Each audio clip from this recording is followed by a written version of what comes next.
মা লক্ষ্মীর পুজো চলাকালীন কদিন সকলে নিরামিষ খাবার খাচ্ছিল। তাই একদিন আমার মেজোজা সকলকে ডেকে ওদের বাড়িতে মাছ ভাতের আয়োজন করলো, কারণ ভীত বাঙালির মাছ ভাত ছাড়া তো রুচি না।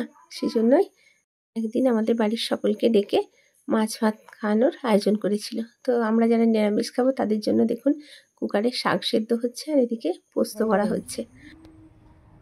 কি তুলছেন গো? লঙ্কা, এই যে গাছে লঙ্কা ধরেছে। দেখ কত বাগানের ফল। কি ঝাল, কি খাবি লঙ্কা, এত ঝাল। তাহলে কি এগুলো কাঁচা লঙ্কা কিনতে হয় না, এগুলোই চলে যায়? না গো, কিনে এগুলাই কই হয় না, দুটো চারটে গাছ থাকলেই তো মানুষের একটা ফ্যামিলি সুন্দর হয়ে যাবে, তো অনেকগুলো বেরাবে।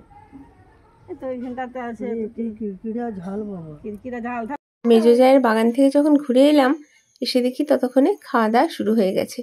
কারণ এরা বাচ্চা ছেলে, ওদের খিদে পেয়ে গেছে, তাই আমার নাতি নাতনি খেতে বসে গেছে। দেখুন দু ভাই বোনে খেতে বসেছে। তো ওদের তো জানেন বাচ্চাদের আজকালকার মোবাইল ছাড়া খাওয়া হয় না, সে আপনি মাছই দেন মাংসই দেন, মোবাইলটি বাবু লাগবে। কয়েকজন বাইরের অতিথিও ছিলেন, তারাও খেতে বসে গেছে। তারপর একে একে আমাদের বাড়ির সকলে, আমার ছেলে নাতিরা সকলে মিলে খেতে বসেছে।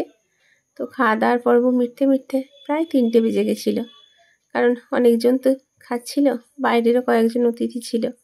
এই দিন আবার ছিল আমার নজায়ের ছেলের জন্মদিন, তাই এই ফাঁকে ওর জন্মদিনটাও পালন হয়ে গেল।